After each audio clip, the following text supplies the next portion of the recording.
Bonjour à tous. Aujourd'hui, nous allons voir comment utiliser l'enquête ou bien l'activité feedback. On est dans l'espace de cours de la formation de modèle pour les enseignants. On va ajouter un petit feedback ou bien une enquête pour connaître les appréciations ou bien l'avis des enseignants sur la formation. Donc, on va vers la séquence principale ou bien la séquence zéro et on va ajouter une activité qui s'appelle feedback. On va cliquer sur ajouter. Donc voilà, maintenant il nous suffit de donner un nom à notre feedback, par exemple avis sur la formation, par exemple, et on va vers la disponibilité pour restreindre la disponibilité dans un intervalle de date. Donc on ne va pas le faire. On va vers réglage des questions et on va enregistrer les noms d'utilisateurs, soit anonymes, soit on peut montrer les noms des participants. Donc, on va les laisser anonymes. On peut permettre plusieurs réponses. Ce que je pense, ce qu'on va afficher les noms, on va pas permettre plusieurs réponses. Donc, on va activer la modification des remises. On va pas le faire. Et on va numéroter les réponses automatiquement. Donc, après l'envoi, euh, ce qu'on va afficher, c'est-à-dire le message de réponse après la réponse au feedback, ce message va être affiché. Par exemple, merci pour votre réponse. Et on va afficher la page d'analyse pour le répondant et on va enregistrer.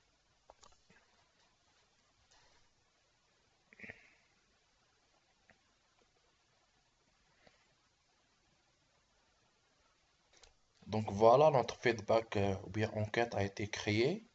Il nous suffit maintenant d'ajouter des questions dans notre feedback. On va cliquer dessus. Voilà. Et ici, la première interface, c'est la vue d'ensemble. On va vers la modification des questions pour ajouter des questions.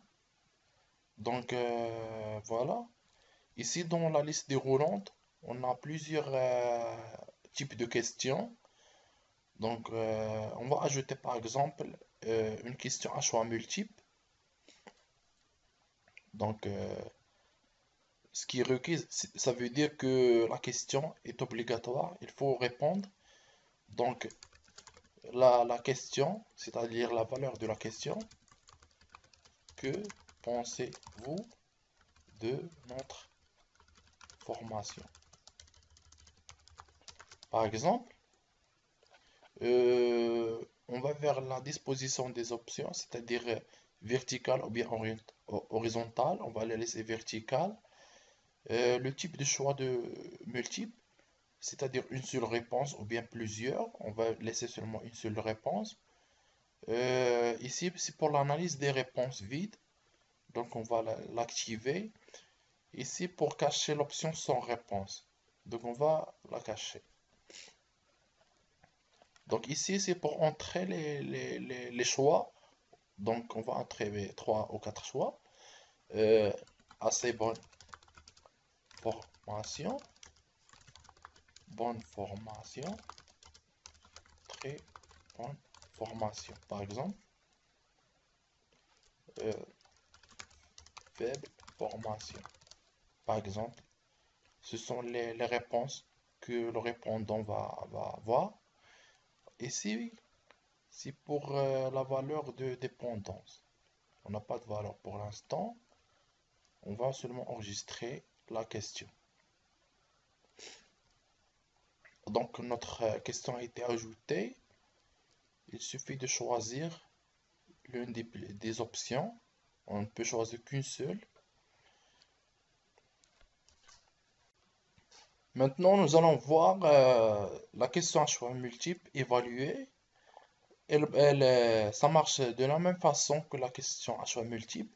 sauf que qu'on peut attribuer un pointage aux réponses. Donc on va cocher cette case-là, par exemple. On va mettre une question, par exemple. Donc par exemple, une question, quelles sont les activités qui permettent la euh, communication? Voilà, donc, c'est une réponse, c'est une question. Donc, comme on a vu, c'est les mêmes options. Euh, on va seulement laisser une réponse, une seule. Parfois, on peut changer la forme de la question, c'est-à-dire utiliser le menu déroulant. On va l'utiliser. Donc, on va laisser les réponses telles que, les options telles qu'elles sont, ne pas analyser les remises vides. Donc, oui, et cacher les réponses, oui. Donc, ici, dans les choix, c'est un petit peu différent. Donc, on va attribuer, par exemple, un pointage devant la barre oblique. Par exemple, 0 pour, par exemple, l'activité devoir, parce que c'est une réponse fausse. Par exemple, un pour le forum et un pour l'activité chat. Et donc voilà, voilà, on va enregistrer. Et voilà, notre deuxième question apparaît comme ça. Donc 0, 1, 1. Donc cette question va être sur 2 points, par exemple. Voilà. Donc on va utiliser une autre question. Donc par exemple les réponses numériques, c'est-à-dire la réponse est un nombre.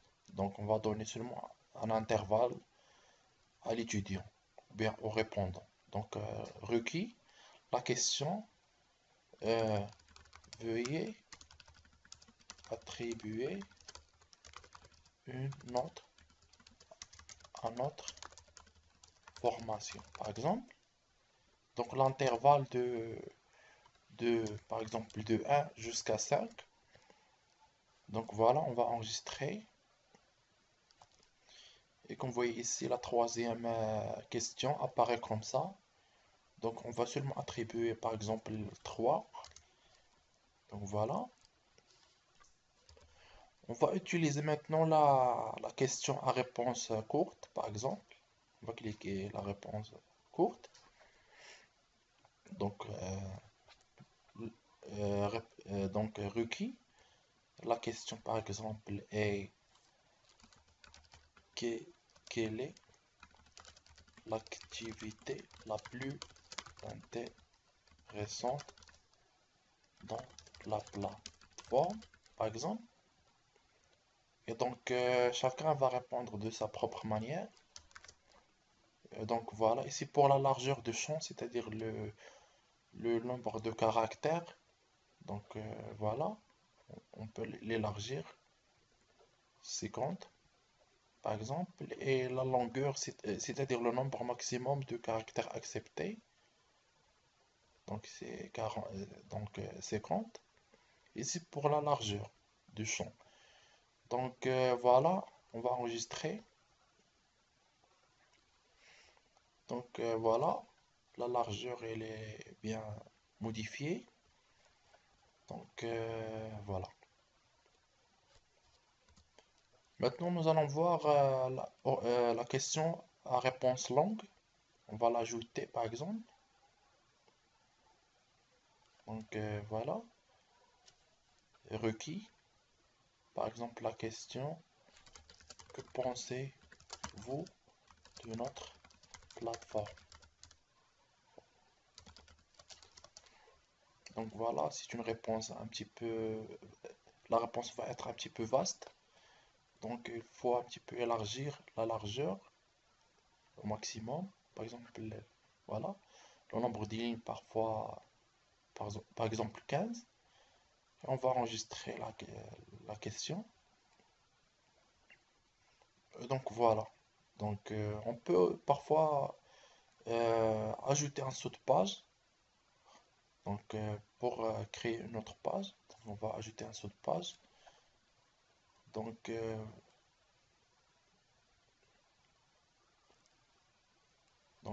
maintenant si on ajoute une question, par exemple notre question à choix multiple ou bien réponse courte, par exemple une autre, on va l'ajouter par exemple. Donc quelle est la ressource que vous utilisez le plus.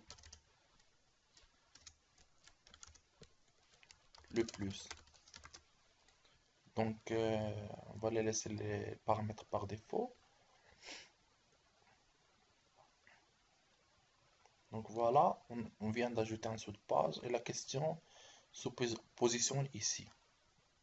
Donc on va la laisser. Donc on va répondre à notre enquête en tant qu'étudiant. Donc on va prendre le rôle de l'étudiant.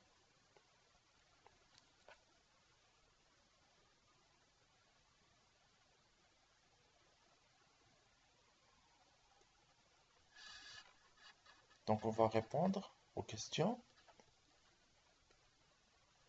Donc que pensez-vous de notre formation? Bonne formation par exemple. Quelles sont les activités qui permettent la communication? Par exemple, le devoir. Normalement ici on va mettre plusieurs réponses. Non. Donc voilà, ici il faut mettre plusieurs réponses. Veuillez attribuer une note à notre formation, par exemple 4. Quelle est l'activité la plus intéressante dans la plateforme? On va mettre par exemple feedback. Et qu'en pensez-vous de notre formation? Donc du texte par exemple, etc. Donc voilà la page suivante. Parce qu'on a ajouté un saut de page.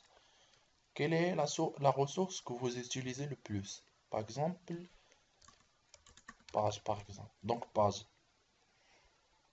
Donc on va remettre les réponses. Donc les réponses ont été envoyées. Et le message qu'on a déjà paramétré, merci pour votre réponse. Donc on va continuer. Et on va revenir à notre rôle pour consulter les réponses. Donc on va vers analyse.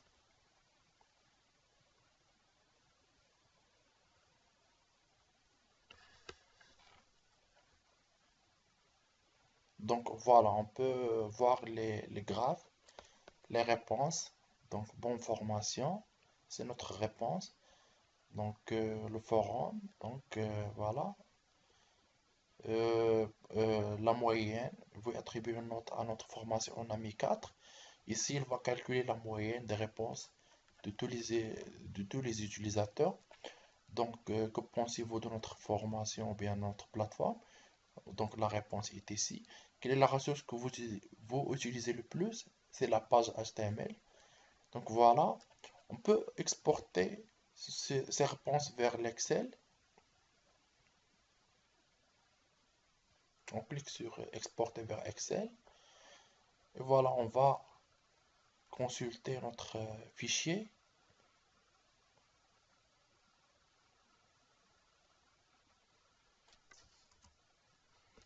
Donc voilà les réponses qu'on a vues. Ce qui est intéressant aussi, c'est l'onglet modèle. Donc on peut enregistrer ce feedback, par exemple, sous le nom de feedback de formation. On peut l'enregistrer. Donc il est bien enregistré. Donc si on veut utiliser des modèles, c'est vers utiliser un modèle et on trouve feedback de formation. On peut le réutiliser. Donc on peut le réutiliser si on veut dans un autre contexte. Voilà, c'est le principe d'utilisation de feedback et je vous souhaite bon courage.